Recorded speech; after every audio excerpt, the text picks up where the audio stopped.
দেশের বিভিন্ন জেলায় জেঁকে বসেছে শীত। তাপমাত্রা কমে বেড়েছে শীতের তীব্রতা। উত্তরের জেলা পঞ্চগড়ে ঘন কুয়াশা না থাকলেও তাপমাত্রা কমে বেড়েছে শীত।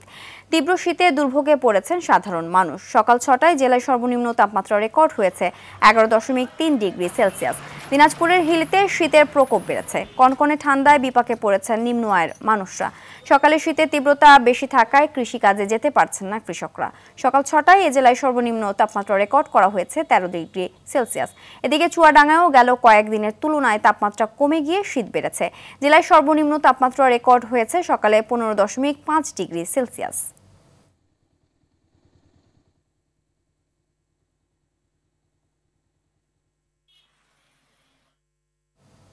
দর্শক, এই বিষয়ে বিস্তারিত জানাতে হিলি থেকে আমাদের সঙ্গে সরাসরি যুক্ত হচ্ছেন সহকর্মী আব্দুল আজিজ।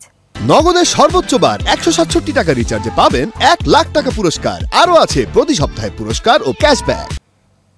আজিজ, হিলিতে তাপমাত্রা ১৩ ডিগ্রিতে নেমে এসেছে। শীতের তীব্রতা কেমন জানাবেন?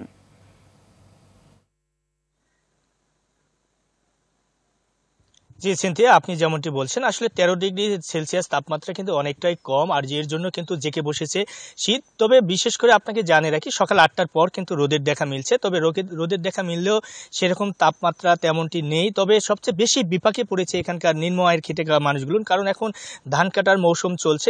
এই সময় কিন্তু শ্রমিকরা তারা সকাল থেকে কিন্তু মাঠে ধান কাটার জন্য কিন্তু যাচ্ছে। এতে কিন্তু শীতের কারণে তারা একটু দেরিতে যাচ্ছে মাঠে, এমনটি কিন্তু আমরা জানতে পেরেছি। তবে এই জেলাতে কিন্তু সকাল ৬টায় যেমন ১৩ ডিগ্রি সেলসিয়াস তাপমাত্রায় নির্ধারণ করা হয়েছিল, সেই সঙ্গে কিন্তু বাতাসের গড় আর্দ্রতা ছিল ৯২% এবং ঘন্টায় গতিবেগ ছিল ১ কিলোমিটার। অর্থাৎ বিশেষ করে হিমেল বাতাসের কারণেই কিন্তু মূলত এখানে শীতটা বেশি অনুভূত হচ্ছে। তবে আপনাকে জানিয়ে রাখি যে আমি দেখেছি যে বিশেষ করে রাত অর্থাৎ বিকেল থেকে ভোর পর্যন্ত শীত কিন্তু বেশি অনুভূতি হচ্ছে এবং সেই সঙ্গে কিন্তু ঘন কুয়াশা থাকছে। এতে কিন্তু বিশেষ করে সবচেয়ে বেশি সমস্যায় পড়ছে যানবাহন চালকরা। তারা কিন্তু বলছে যে আসলে হেডলাইট জ্বালিয়ে তারা ধীর গতিতে কিন্তু এইসব যানবাহন তারা চলাচল করছে। কারণটি যে কোনো সময় দুর্ঘটনা ঘটতে পারে, যার জন্য তারা ধীর গতিতে কিন্তু চলাচল করছে।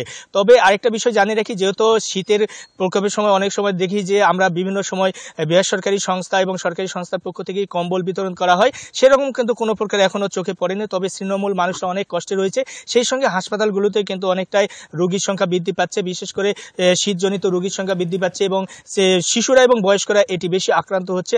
হাসপাতালের পক্ষ থেকে তারা নিয়মিত চিকিৎসা দিয়ে যাচ্ছে। তবে